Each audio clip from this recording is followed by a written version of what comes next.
എൻ്റെ പ്രിയപ്പെട്ടവരെ, നിങ്ങളൊന്ന് കേൾക്കണേ.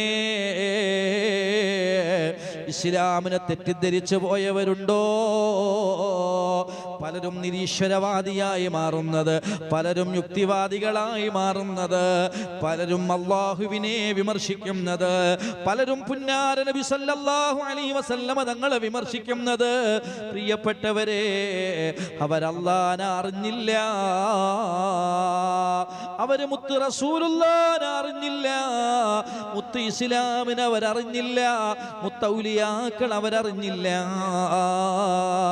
ആരാണ് പ്രിയപ്പെട്ടവരെ ഈ അല്ലാഹു സുബ്ഹാനഹു വ തആല എന്താണ് ഇസ്ലാം? ഇസ്ലാം തീവ്രവാദികളുടെ മതമല്ല, ഇസ്ലാം ഭീകരവാദികളുടെ മതമല്ല, ഇസ്ലാം ആളെ കൊല്ലുന്ന മതമല്ല, ഇസ്ലാം രക്തപ്പുഴ ഒഴുക്കാൻ പറയുന്ന മതമല്ല.